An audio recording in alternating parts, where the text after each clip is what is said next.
Cancer Healer Center, a new beginning.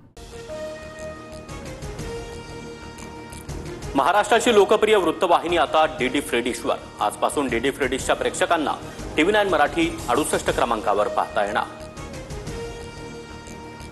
खोक्या प्रकरणात villain ठरवून माझ्या खुनाचा कट होता. खोक्या हरणांना मारून त्यांचं मांस सुरेश धस यांना पुरवतो असं सांगून बिश्नोई गँगच्या काही लोकांना मुंबईत आणलं होतं. सुरेश धसांचा मोठा दावा. खोक्याच्या आडून बिश्नोई समाजापर्यंत जाण्यामागे कुणाचं डोकं? चौकशी करण्याची धसांची मागणी. कटाबाबत सर्व माहिती मुख्यमंत्री फडणवीसांना देणार, तर आपल्याला मारण्याचा अजूनही प्लॅन सुरू, धसांचा आरोप. सुरेश धसांकडून सहानुभूती मिळत खोक्या हरणाचं मांस धसांना द्यायचं असं स्थानिकांचं म्हणणं. टीपी मुंडेंचा सुरेश धसांवर निशाणा.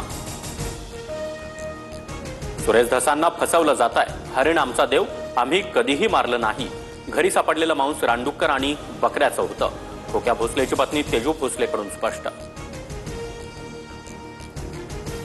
धनंजय मुंडे पंकजा मुंडेंच्या फाईल घेऊन माझ्याकडे आले होते, पण मी पंकजा मुंडेंविरोधात लढण्यास नकार दिला. अंजली दमानी यांचा गौप्यस्फोट. धनंजय मुंडेंच्या निकटवर्तीय राजेंद्र घनवट यांच्याकडून 11 शेतकऱ्यांची फसवणूक. 20 कोटींच्या जमिनींचा 8 लाखात व्यवहार केला. अंजली दमानी यांचा आरोप.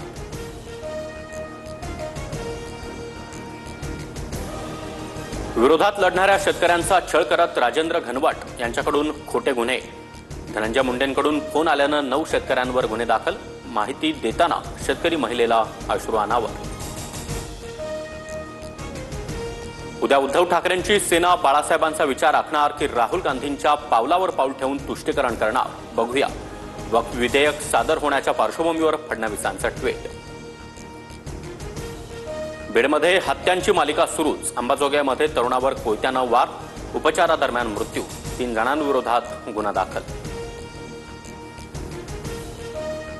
कळंबमधील मनीषा बिडवेच्या हत्येनंतर आरोपी रामेश्वर भोसले 2 दिवस त्याच घरात राहिला. मृतदेहा शेजारी बसूनच आरोपीनं जेवणही केलं. आरोपी उस्मान सय्यद आणि राण्या भोसले अटकेत. कॉमेडियन कुणाल कामराचं नवं ट्विट चर्चेत. लोकशाही पद्धतीनं कलाकाराला कसं मारायचं याची मार्गदर्शक तत्व मांडत कामराचा राज्य सरकारवर निशाणा. कुणाल कामराच्या 2 फेब्रुवारीच्या शोमधील प्रेक्षकांनाही पोलिसांकडून समन्स. नया भारत शोमध्ये उपस्थित प्रेक्षकांचे जबाब नोंदवले जाणार, तर काही प्रेक्षकांचे जबाब नोंदवण्यास सुरुवात झाल्याची माहिती. राज्यातील अनेक भागात ढगाळ वातावरण. कोकण किनारपट्टीला येलो, तर जळगाव, नाशिक, अहिल्यानगरला ऑरेंज अलर्ट जारी. कोल्हापुरात गारांचा पाऊस. सातारा, जालना, संभाजीनगरमध्ये गारपिटीची शक्यता.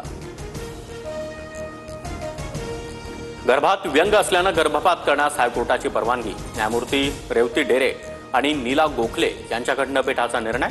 महिलांना असलेला पुनरुत्पादक शारीरिक स्वातंत्र्य आणि निवडीच्या अधिकारावर भर देत निर्णय. Cancer Healer Center, a new beginning.